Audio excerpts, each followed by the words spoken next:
Hello and welcome to Ruben Tech. Earlier today, we discussed Google a bit in a video about NVIDIA. That is because I believe these are the two main players in the AI space without question. Now I want to look a bit further quick at the fact that Apple and Google are in talks to have Gemini power AI services on Apple's next batch of iPhones. Now, can you imagine if this actually ends up happening?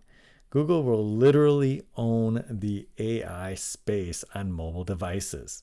Gemini will be powering both the next generation iPhones and all Samsung Galaxy devices. These are the two largest players in the mobile phone space, and it's not even close in the Western world. Only in China do you have some other brands that can exceed them. And on top of that, Google also uses Gemini with their own Pixels devices, which, even though it's a small part of the market, is quickly picking up steam. So not only do we basically have Apple admitting that they are too far out of the game when it comes to generative AI to provide any services for their own devices, despite the fact that they just bought Darwin, but you have Microsoft's greatest nightmare coming to fruition, and is that Google's Gemini will be featured everywhere. And of course, we can't forget this, and I'm not going to let you guys forget this, because I hope this becomes a huge thing, is the fact that Google's Gemma, a 2 billion and 7 billion parameter model, two models, has been optimized with NVIDIA in order to run on RTX equipped Windows-based machines.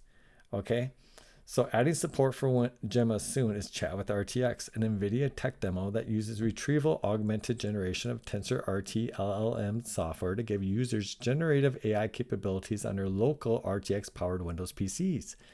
What does this mean? Well, you can run this on your machine locally. You don't have to rely on a cloud service. Everything stays on your machine, and you get this awesome power of generative AI right there.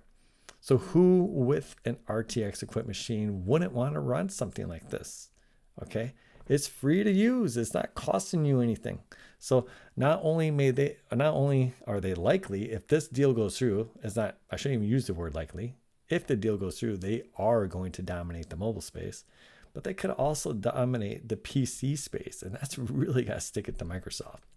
Okay. And not that I care anything. I like Microsoft as a company, but it's really good for Google. And I am long on Google stock, just so you know. And so now going on here, I want to talk about the fact that Google also has a hardware component. So even though let's say NVIDIA is, a huge player, bigger than Google, I think, even in the AI field right now, in the AI space, Google does make its own hardware. Now, they don't compete directly with NVIDIA, but they have something called a tensor processing unit.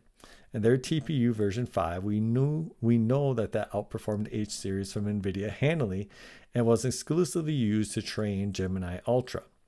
Now, while I do not know that TPU V5 or V6 will be competitive with Blackwell, I don't know that, but I really can't imagine it will be. I mean, nobody knows anything about TPU V6, but it would be hard to see it taking a leap like Blackwell did.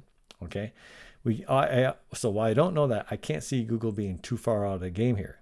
And the advantage for Google is not that they will sell these chips, right? Because they don't sell these chips, but rather that everybody else is stuck with NVIDIA's chips, and Google will have a leg up internally with their own chips. Because remember that the TPU chips are specifically designed to run TensorFlow.